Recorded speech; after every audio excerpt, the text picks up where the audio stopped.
Hello everyone, welcome to our intro to ReSet for More Excellence. And a big welcome to anyone who's tuning in at home. Thank you so much for spending time with me this evening. I always enjoy spending time with those who want to move forward in their lives and are willing to take the time and energy toward that. So thank you so much for being with us here in person and also being with us online. So first I want to let you know who I am and why I'm standing here before you.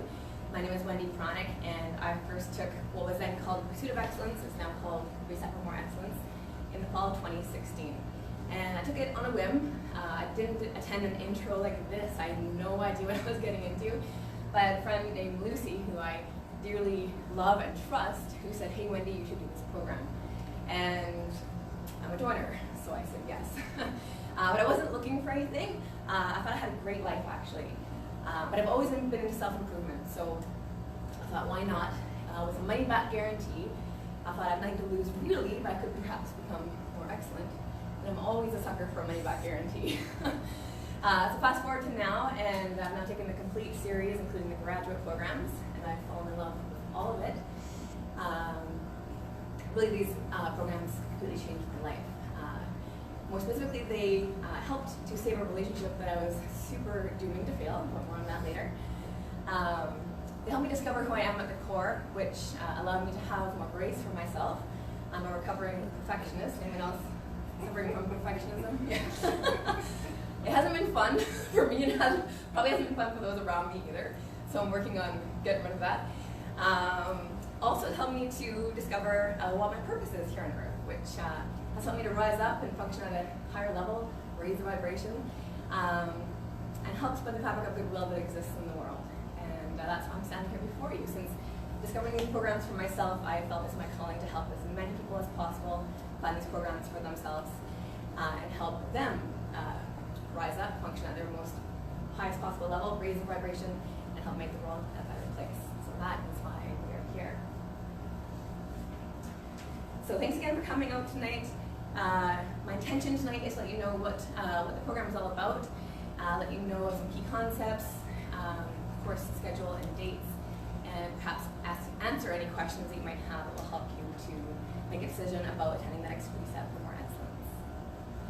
Now, I know most of you are probably here because a friend or family member told you about the program, and maybe you're experiencing seeing some of the results that are great that are happening in their life. So speaking of great results, I'm wondering, what might be some great results that you'd like to have more of in your life? More job success. More job success. Great. What else? Free time. Good wish? Free time. Free time. Yeah, more free time. What else? Connections with others. Oh, yeah, sorry. connections with others. I was going to say verbalizing the positive things. Yes. Verbalizing more. Yeah, I love that. Verbalizing more positive things. What else? Getting more active. Getting more active. Nice one. These are all great results, and as much as we might want to have these great results, it can still be challenging to get them. Otherwise we would have them already, right? So what if we could just show up a little bit differently in our lives so that we could more easily attract the results we most desire? So what we're going to do is going to take a look at the lives of 3 different people who are all going to experience the exact same day. So, our first person, Dave. Dave is my lovely assistant. Tall one. Okay. So our first person is Eve. Thank you. So her life motto is, life is hard, and then you die. She believes the purpose of life is survival. She just wants to get through to the end. She dislikes taking responsibility. She loves being right. She lacks self-awareness, and her biggest threat is vulnerability. So, let's go through a day in the life of Eve. So Eve jumps in her car to go to work in the morning. She always leaves at the same time, takes the exact same route to avoid traffic. But today she's run into a bit of a traffic jam, and she's pretty sure it's an accident up ahead. Probably one of those new drivers who is ruining her day. She can't quite see what's happening up there, but she can see that the left lane is starting to merge into her right lane. So she makes sure to get up nice and close in the bumper of the dude in front of her. No eye contact, right? Just eyes straight ahead, so as to avoid any type of communication. I mean, why should she have to suffer? Other people choosing the wrong lane, right? She chose the right lane, so she's going to keep on heading forward. She arrives She arrives at work late, pissed and complaining to all of her coworkers about her horrible commute. Now, how do you think she's feeling?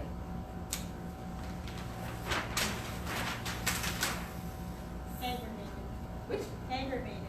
Aggravated. Sorry, it's hard for me to hear with the fan going up here. Maybe turn it off. Do you want it off? Maybe. Yeah, thanks, Dave. Okay, how else is she feeling? Frustrated. Yeah, frustrated. Victimized? Nice.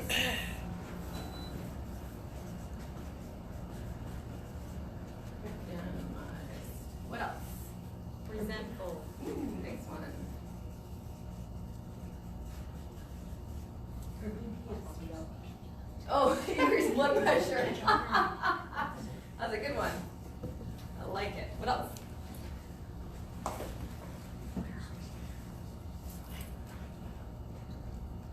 All right, we'll carry on with that. Maybe being late for somewhere. What was that? Being late for being somewhere. She's upset about being late. Yes.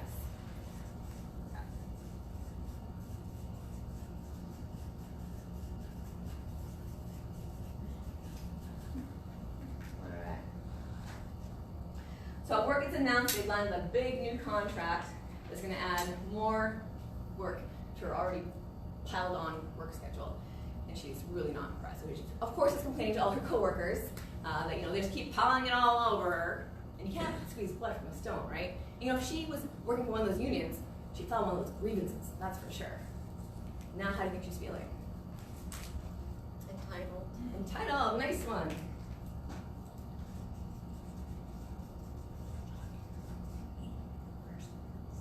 Vindicated. Vindicated. Vindicated. Unappreciated. Unappreciated. Overworked? All right, overworked. Pissed off. Pissed off. Powerless. Oh, yeah.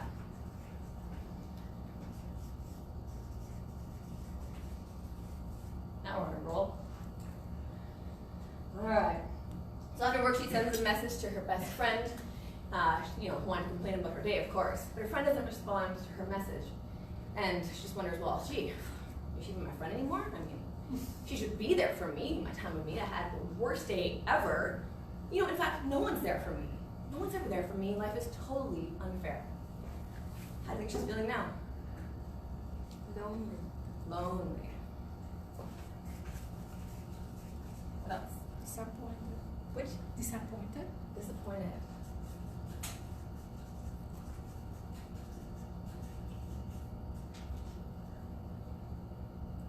Could be like insecure. Yeah, nice. Oops. Anything else?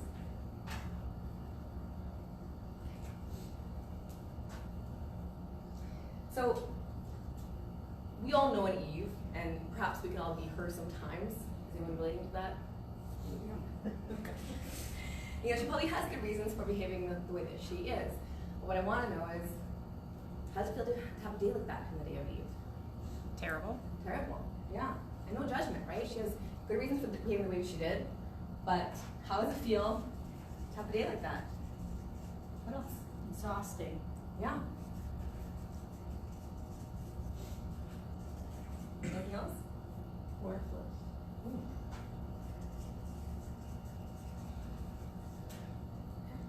Depressing. Ooh. Okay. Awesome. Okay, I hope you can read my chicken scratch. I have the lovely Vanna. Thank you, Paul Dave. Yep. Do you think if she could just get out of her way, she might, want something different in her life? Different result? Maybe she has some new tools in her toolbox of awesome. She'd have a different day, right? All right, it's now time to meet Rye.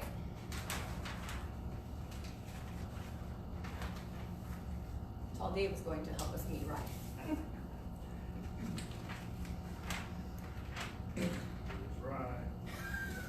Thank you.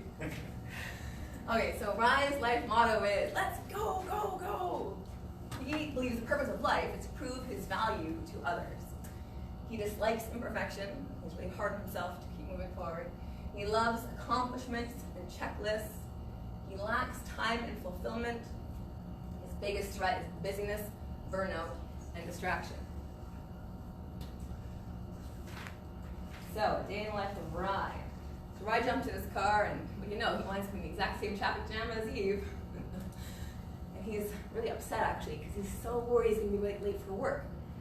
And, I mean, it's a meeting he cannot be late for. I mean, what if he loses his job?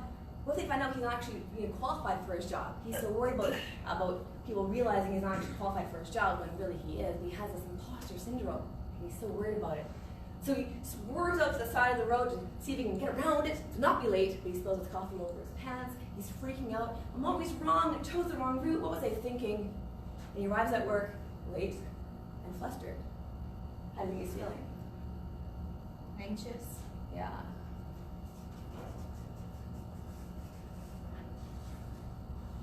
Overwhelmed. Overwhelmed, yeah. Insignificant. Oopsie. Insignificant. Nice. Insecure. Insecure. Anything else? I'll be embarrassed because his clothes have coffee on them. Embarrassed. Yes. And a little wet.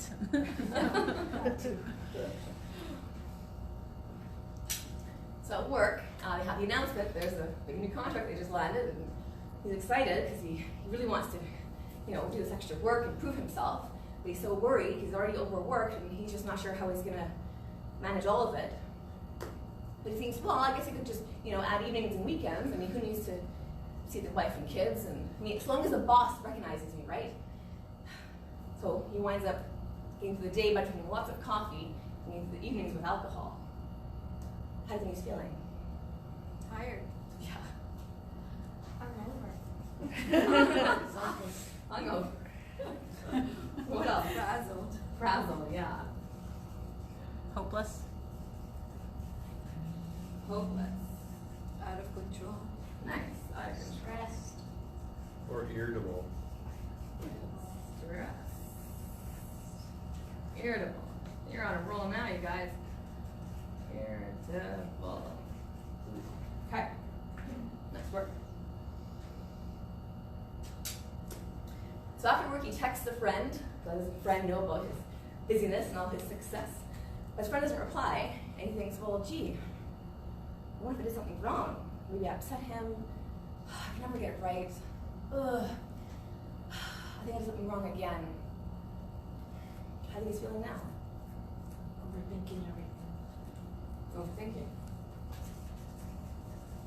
What else? Depressed. Depressed. Worthless. Worthless. High anxiety. Yes, make sure. So we got one already? Oh, yeah, we did. Okay, awesome.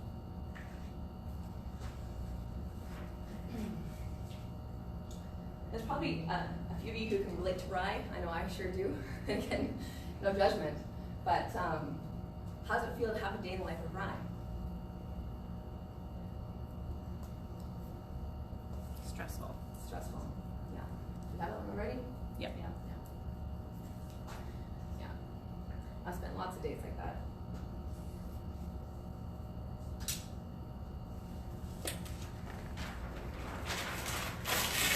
All right. Thank you.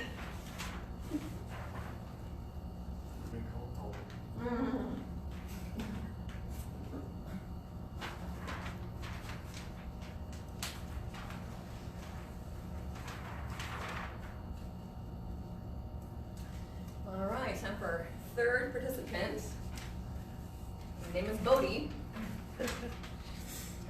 Bodhi's life motto is, I am the author of my own life. He believes the purpose of life is to become the best version of myself. He dislikes stagnation, doesn't like being stuck. He loves learning and personal growth. He lacks having a large community of like-minded people around him. And his biggest threat is other people's negativity. All right, so, funny enough, Bodhi finds himself in the same traffic jam as Eve and Rye. But he's disappointed, but realizes that it's out of his control, and so he decides he's going to just plug in the podcast he's been waiting to hear for all week, and makes eye contact with all the other motorists so he can leave lots of room for them, for their vehicles in front of him, right? Because they're all in this together. How do you guys feeling? Relaxed. Yeah.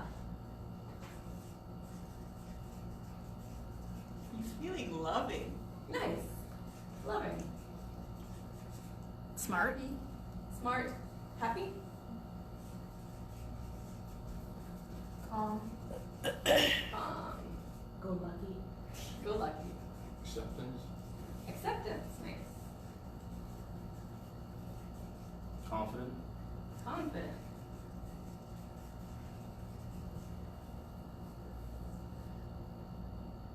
Okay, awesome.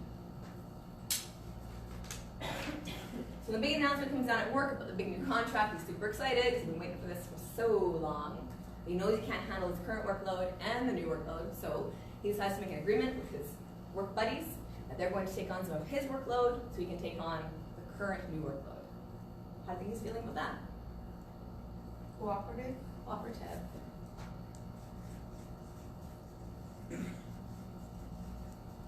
Organized. Organized. Nice one. Proud. Which? Proud. Proud. Grateful. Empowered. Which? I missed both of those. I said grateful. Grateful. Empowered. Grateful and empowered. I love it. Part of a team. Part of a team. Empowered. Useful. What was the last one? Useful. Nice.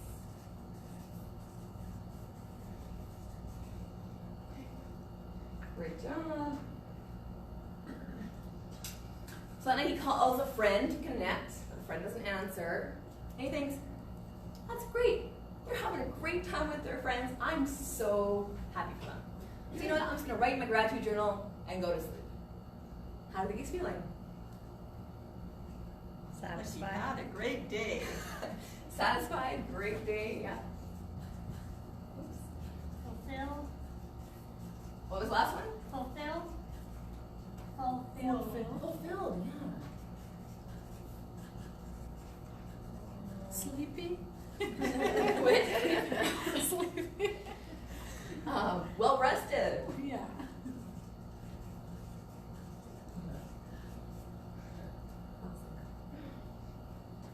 Now who here knows a Bodhi? Who here can be a Bodhi? Who here would like to have more days like Bodhi? And again, no judgment. He probably came from really great circumstances or did a lot of work to get where he is, or both. What would it be like to have more days like Bodhi though? Pretty awesome. Pretty awesome, yeah.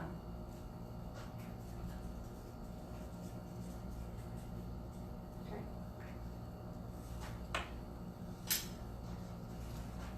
All right, tell Dave. Okay, thank you.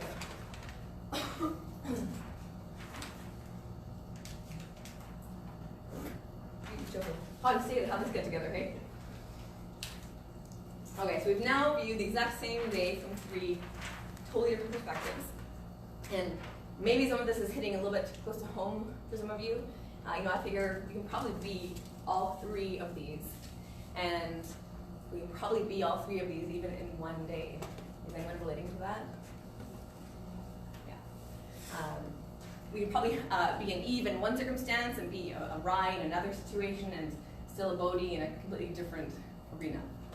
And that's why I explained aspects of everybody. These are aspects of all of us. So what impacts whether we have a reaction in one of these three ways? It probably has a lot to do with our self-care. Am I hungry? Am I angry? Am I lonely? Am I tired? Have I slowed down? Have I taken enough time for myself? Have I hit the reset button to get clear about what I want in life? So let's take a deeper look at why these three have such very different results from the very same day. Our experience of life isn't so much about what happens to us, but rather how we react to those experiences. So what we make sense of it. So what we think about it, how we feel about it, and how we react to it. So each of us has our own personal perspective or point of view, and call this our personal paradigm. Basically, it's how we make sense of the world and how we interpret the events in our lives. We can also call it our head, heart, hand paradigm, and no two of us ever have the exact same one. So imagine when you're born with a nice, clear filter. And what do filters do? They either keep stuff out, depending on what filter it is, or let stuff in, right?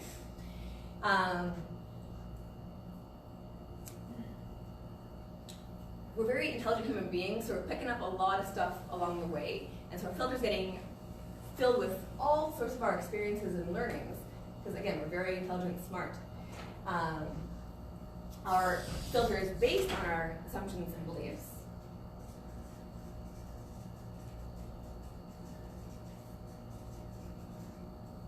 Where do you think our assumptions and beliefs come from? Our environment, Our environment, yeah. Parents. Parents, yeah. Upbringing. Upbringing, culture, culture for sure. Social media. One of the things we get to do at ReSet for More Excellence is take a closer look at our assumptions and beliefs and see if they're still working for us. And if they are, fantastic. Don't change a thing. But even the most well-intentioned people can inadvertently put things on our filter they didn't mean to, or we can even inadvertently translate stuff into things that aren't serving us and put it on our filter. And if we hold our assumptions and beliefs long enough, and if they're strong enough, they become our truth. Men are, women are, money is, work is, you name it, whatever it is, right? It becomes our truth. And these aren't universal truths, they're just very unique to each of us. And often these truths are very set in by the age of 10. So, data comes into our filter, and from there we create a thought. So that could be, life is unfair, no one's there for me, whatever the thought is. And from our thoughts, we have our feelings.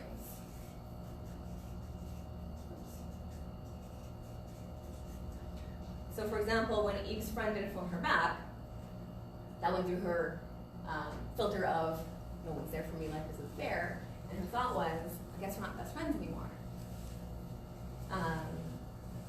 She probably had a feeling of isolation and loneliness. And then from our feelings, we have, I'm not here for my artist skills. From our feelings, we have our actions. So she might have cut her friend off, right? Before she gets hurt, she makes sure to push others away first. And from our actions, we have all of our results, good or bad. So my guess is that Eve doesn't think people are there for her, and so she pushes away the very people that she wants to have close to her because she's so afraid of being hurt. And so it's basically a self-fulfilling prophecy for her, right? Her results are a function of her paradigm. And Rai, when he was faced with great opportunity at work for that new, the new contract, thank you. He went into overdrive. He was super anxious, so worried that he would find out he wasn't good enough for his job, because somewhere in his paradigm, he thinks he's not good enough. Our brains are pretty funny. They tend to pick up more information about what we've already perceived to be true. So for example, if I've just fallen in love, I might just see all sorts of, proof or evidence of people in love, and somehow I'm filtering out the ones who are not so happy and in love. So I might be, walking in the park and I see lots of couples holding hands and being so in love, or maybe I'm in a restaurant and they're all gazing across each other, so in love. Or maybe on my Facebook I see everybody's engaged and married because they're so in love, and I'm totally filtering out all the unhappy couples because I just want to be right. I'm gathering more evidence to prove the wonder of love. I'm filtering out all the things that will prove I'm not right. Who here has been right all the way to a wrong result? Each of us has our own BS, and that's our own basic story. And that's just a story we've made up based on our filter and experiences.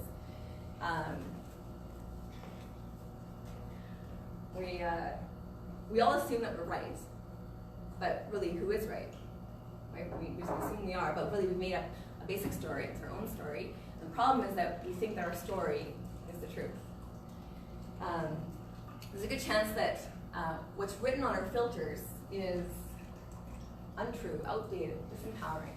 Maybe it's time to take a closer look at your filters, see what's not working for you, and reset them to create more excellence. Now, who here has heard of Roger Bannister? What was he well known for? The Miracle Mile. Yeah, first man to run the 4-minute mile. And until he did, it was believed that a human could not possibly run a 4-minute mile. And so he did it, and what was really interesting was, of course, that once he did, others started doing the exact same thing. So that showed that what was happening for them, what was stopping them, wasn't physiological, but rather was psychological. And the same thing happens in many different examples of sports. So we can think we can only jump this high, but someone jumps higher. And all it is that we've changed our paradigm from, well, that's impossible, to, whoa, that's possible, right? And the same thing that happens for athletes in sports happens for us in our daily lives. Our paradigm about ourselves, our paradigm about our abilities, our inabilities, our paradigm about love, money, relationships, whatever it is. And it's getting us all the results that we're getting in our lives. What about going to the moon? At one time that was totally unheard of, and now Richard Branson's working on bringing people into space. Or how about your paradigm about worthiness, right? Changing it from, hey, I'm not sure I deserve that, to, I definitely deserve that. I have a personal example in regard to my boyfriend, Shane.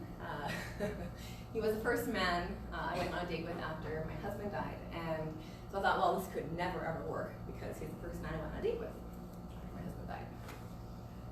And then a week later, he asked me to be his girlfriend, and I said yes. And I thought, well, this relationship could never possibly work because I didn't shop around or, try anybody else out. This could never work. The third piece of it was that he was nothing like my husband, and I thought my next Mr. Right had to be just like my husband for it to work. So, of course, it wasn't working.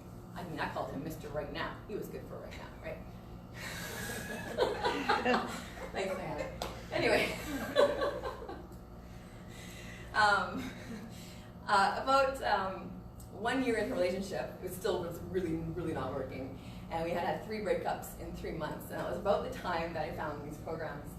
And I want to specify that I did not come to these programs to save that relationship, because like I said, he was Mr. Right Now. I had no intention of keeping him around. But I inadvertently somehow changed my paradigm about him and our relationship.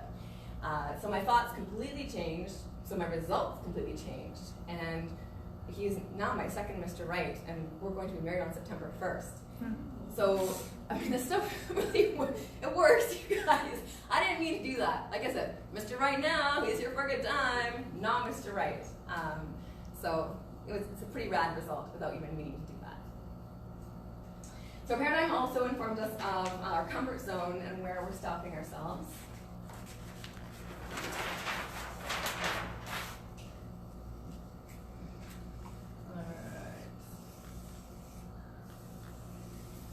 So, we have a bullseye here, and in the center is our comfort zone.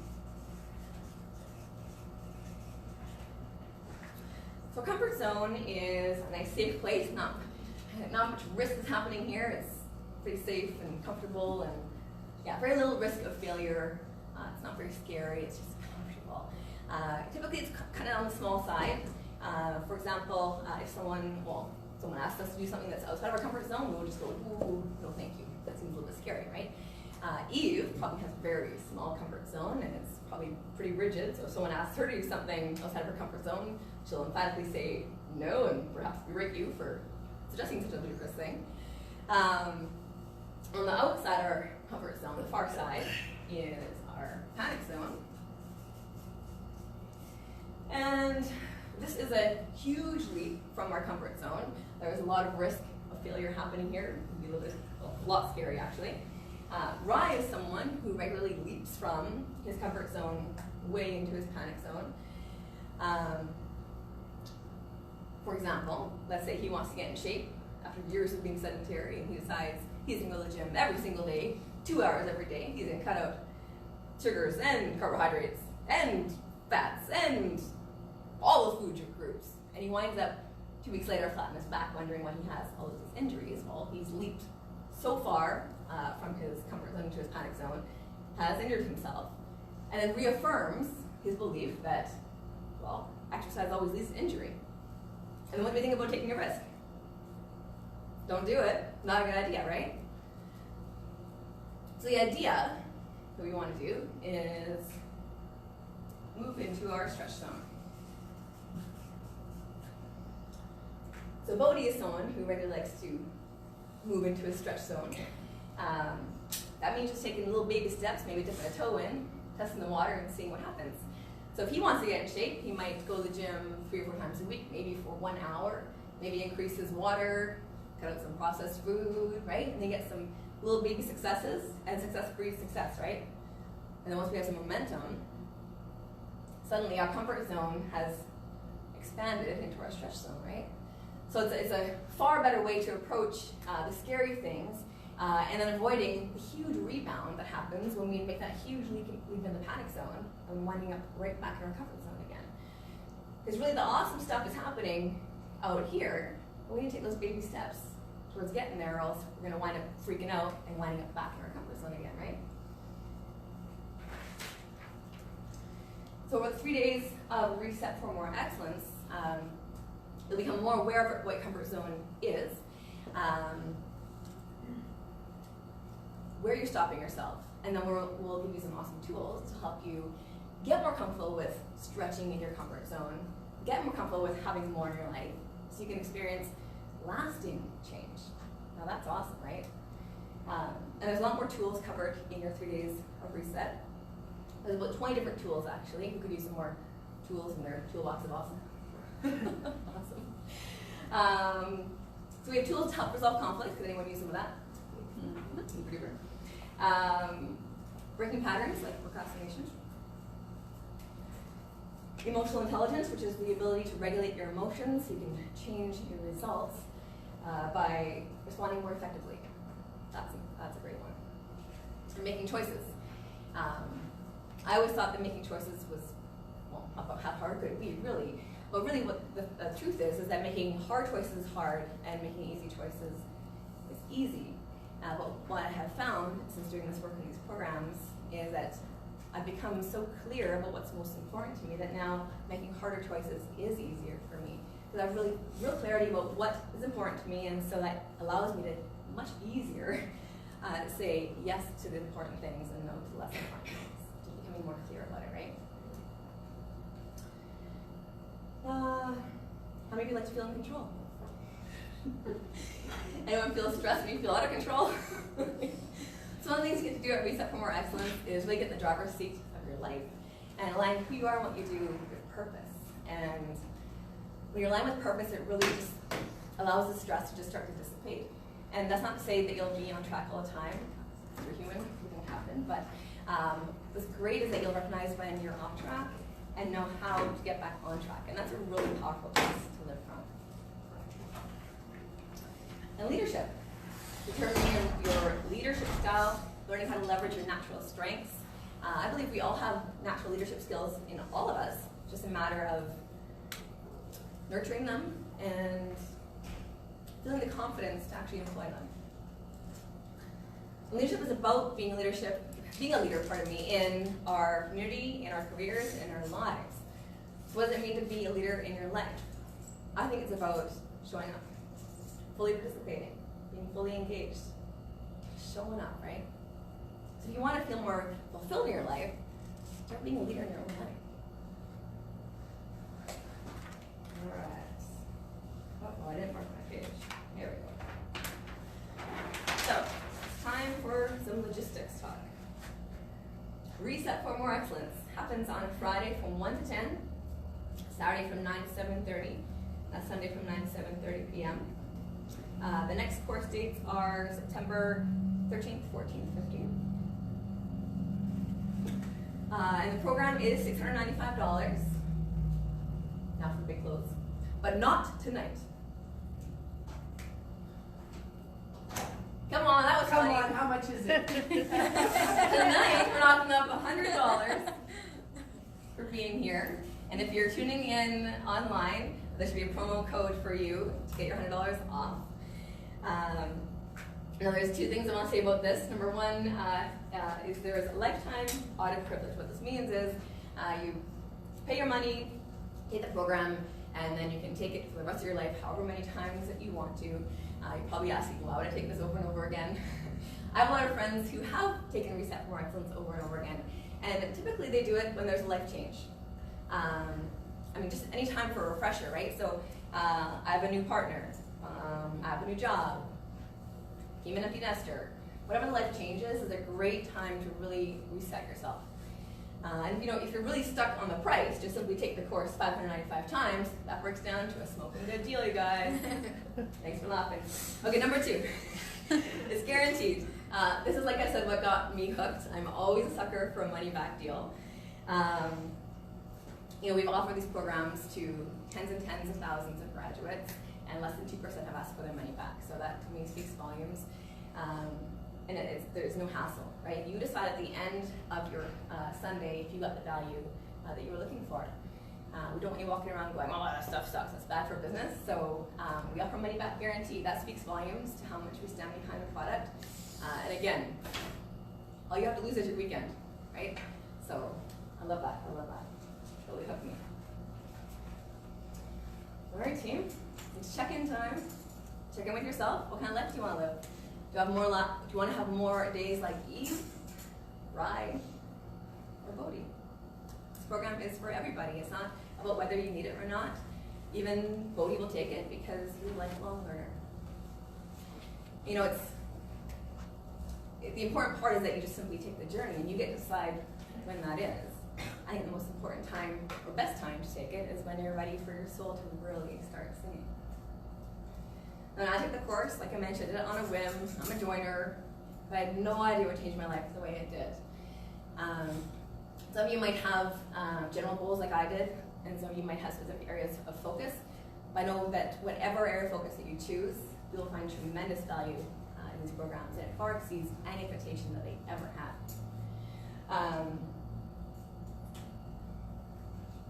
Whether you want to move forward in your career, improve your relationships, or you know where you're going and you want to get there faster, I know you love this program.